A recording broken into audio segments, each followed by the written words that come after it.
ada, Pak, ada kartu janda enggak katanya. Saya pastikan kalau janda miskin pasti ada. Tapi masa janda kaya minta kartu juga? Saya sarankan janda kaya tolong nikahi pemuda yang nganggur. Coba ingat Khadijah enggak? Tahu Khadijah kan? Dia kan konglomerat. Nikahi siapa? Ya Nabi waktu itu belum jadi Nabi, ya masih 25 tahun, pemuda kan. Nah itu contoh kayak begitu. Sangat kecewa dan mengecam pelecehan penistaan agama yang dilakukan oleh calon wakil gubernur Bapak Suswono yang telah menghina Nabi Muhammad, membandingkan seorang pengangguran yang menikahi seorang janda. Maka dari itu saya minta kepada seluruh umat Nabi Muhammad SAW yang ada di kota Jakarta ini, jangan pilih Pak Suswono. Merdeka. Siti Khadijah kan, Siti Khadijah itu konglomerat. Waktu Nabi ngelamar Siti Khadijah itu masih pengangguran dan belum diangkat jadi Nabi. Ini analogi macam apa seperti ini? Riset dari mana Pak? Tahu dari mana? Belajarnya di mana? Mohon maaf, Pak Suswono, calon wakil gubernur yang mendampingi Bapak Ridwan Kamil. Ini Pak Ridwan Kamil salah nih nyari wakil kayaknya nih. Ini enggak. Nah, jadi kalau saya melihat dalam sejarah, Siti Khadijah itu menikahi Nabi Muhammad itu bukan karena pemudanya atau lebih-lebih bukan karena penganggurannya, tetapi karena spiritualitasnya yang tinggi, karena karakteristiknya. Jadi karena dalam bahasa agama itu karena akhlakul karimahnya yang begitu menonjol. Karena Nabi itu sejak pemuda itu sudah terkenal dengan sebutan Al-Amin, ya, orang yang sangat jujur. Akan terus dilanjutkan. Ya.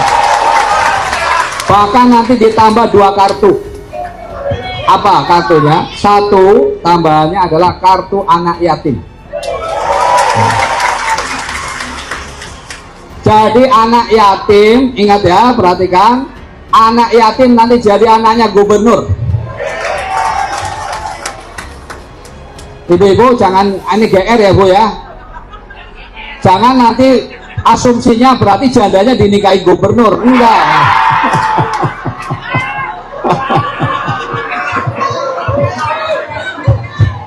Kemarin ada yang nyeletuk waktu dialog ini, ada, Pak, ada kartu janda enggak katanya. Saya pastikan kalau janda miskin pasti ada. Tapi masa janda kaya minta kartu juga? Saya sarankan janda kaya tolong nikahi pemuda yang nganggur.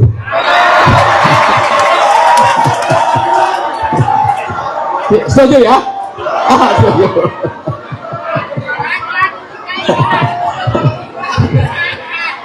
Coba ingat Khadijah enggak? Tahu Khadijah kan? Dia kan konglomerat. Nikahi siapa? Ya Nabi waktu itu belum jadi Nabi, ya masih 25 tahun, pemuda kan. Nah itu contoh kayak begitu. Nah yang kedua adalah pelayan rumah ibadah, ya, marbot atau nanti yang gereja apa namanya ya, intinya pokoknya pelayan rumah ibadah ya. Untuk yang muslim nanti bisa akan kita umrohkan.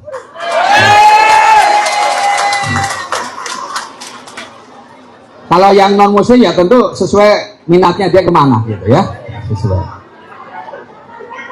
Ya yang kedua, ya saya barusan dari pasar, ternyata penjualan rata-rata pedagang menurun.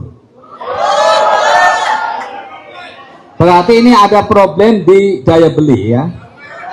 Maka nanti Ridho akan mentraktir semur. Semur itu singkatan sembako murah. Sembako murah. Semur. Nah untuk yang pemuda nanti ada laksa, ya, latihan kerja siap pakai, latihan siap kerja, nah, gitu ya. Jadi kita pakai traktir makanan-makanan aja yang enak, ya. Pak Wan berarti bangun kota rawat lingkungan. Kita akan menanam pohon 3 juta pohon, ya. Asinan agenda solusi banjir aman. Jadi supaya urusan banjir, rujak itu rumah terjangkau, ya, rumah terbaku dan apalagi kue putu kemanapun irit dan hemat waktu. Ya, transportasi akan dimudahkan. Ya, ketupat, ya, kredit tanpa bunga, ya, kredit tanpa bunga, ya, akses cepat, ya. Jadi itu beberapa program-program. Jadi sudah selayaknya Bang Japar memang ikut bersama mendukung Ridho, ya. Amin. Ya, baik, terima kasih Pak Ridwan Kamil sudah datang. Insya Allah mudah-mudahan dengan dukungan Bang Japar, insya Allah Ridho menang 1 putaran. Amin. Hei calon wakil gubernur Pak Suswono, yang disebut pemuda pengangguran itu siapa? Yang harus dinikahi oleh janda kaya? Apakah Nabi Muhammad? Nabi Muhammad nganggur? Minimal riset dulu lah kalau mau jadi calon wakil gubernur. Riset, baca sirah nabawiyah. Nabi Muhammad itu umur 12 tahun udah ikut kabilah perdagangan ke negara Syam yang sekarang jadi Suriah bersama dengan Abu Thalib, pamannya Nabi, bapaknya dari Ali bin Abi Thalib. Di umur 19 tahun kemudian beliau sudah berniaga, berbisnis, berdagang, beternak dan lain-lain. Itu yang disebut nganggur.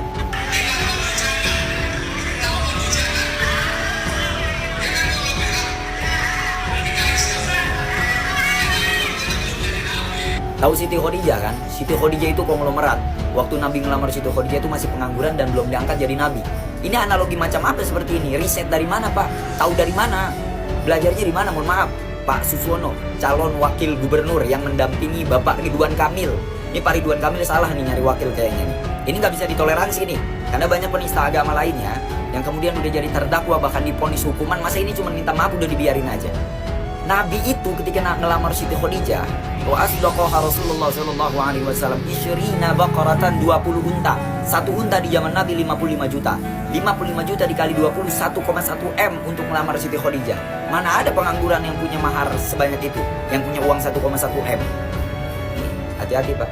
Katanya Indonesia diatur oleh Undang-Undang 45. Tapi kok penista agama dibiarkan begitu saja? Padahal tahun kemarin 2023 pernah ada seorang stand up komedi asal Lampung yang menistakan nama Muhammad.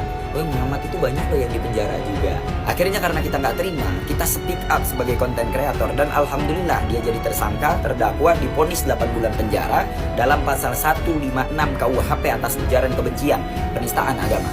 Tiba-tiba ini calon wakil gubernur, saya minta maaf, nggak diproses. Ini gimana?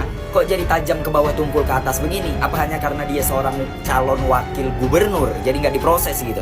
Ini nggak bisa, men. Ini nggak bisa, Yura. Yuk, gas. Di tingkat DKI Jakarta, nggak seharusnya dong ya calon-calon gubernur kita atau calon pejabat di tingkat DKI itu tidak punya perspektif. Jadi saya melihat pernyataan dari Cawagup ini ya dari 3 aspek ya. Yang pertama, dia itu nggak memahami sejarah Islam dengan benar. Jadi pemahamannya tentang sejarah Islam aja itu sudah bias ya. Jadi dalam sejarah kita tidak mengetahui atau tidak diajarkan bahwa Rasul itu menikah dengan janda kaya. Jadi dengan tujuan bahwa janda kaya itu adalah Siti Khadijah, kemudian menikahi Nabi Muhammad karena itu pengangguran gitu kan. Yang pertama, Siti Khadijah itu banyak yang lamar loh ya, tetapi dia itu adalah seorang perempuan yang punya harkat dan martabat, harga diri yang tinggi. Dia nggak kepingin menikah. Ya, jadi dia menikah dengan Nabi Muhammad, dan Nabi Muhammad itu bukan seorang pengangguran ya, dia seorang pedagang ya. Kafilah dagangnya itu mengikuti sampai ke Syam dan kebetulan dia menjadi salah satu agen perdagangannya Siti Khadijah. Jadi kalau saya melihat dalam sejarah, Siti Khadijah itu menikahi Nabi Muhammad itu bukan karena pemudanya atau lebih-lebih bukan karena penganggurannya, tetapi karena spiritualitasnya yang tinggi, karena karakteristiknya. Jadi karena dalam bahasa agama itu karena akhlakul karimahnya yang begitu menonjol. Karena Nabi itu sejak pemuda itu sudah terkenal dengan sebutan Al-Amin, ya, orang yang sangat jujur. Nah, itu juga akhirnya kan diceritakan oleh asistennya Siti Khadijah bahwa beliau ini Nabi Muhammad ini waktu itu belum jadi nabi ya, sudah menunjukkan ya cara-cara berdagang yang begitu clean ya, begitu lurus, dan ini nanti menjadi inspirasi bagi munculnya apa yang disebut dengan clean business sekarang. Bahkan di berbagai negara sudah mengutamakan kalau kamu ingin maju dalam bisnis itu utamakan kejujuran, dan itu sudah ditunjukkan oleh Rasul. Dan Siti Khadijah itu jatuh cinta itu karena karakteristiknya, karena akhlakul karimahnya. Ini loh yang perlu diluruskan, karena itu penting dah orang ini belajar sejarah Islam kembali ya, supaya ngerti seperti apa sih sebetulnya kondisi pada masa itu, sehingga tidak salah kaprah seperti yang dia ucapkan semena-mena gitu ya. Bahkan kalau menurut saya ini orang perlu loh dikenai pidana karena menistakan ajaran agama. Kalau Ahok bisa dipidanakan, dia juga mestinya bisa loh dipidanakan. Melebihi ya. Itu betul hati kita nih sebagai umat Islam sangat sangat terguncang ya, dan sangat kecewa dengan pernyataan seperti itu, apalagi disampaikan oleh seorang kader partai yang katanya sangat Islami ya.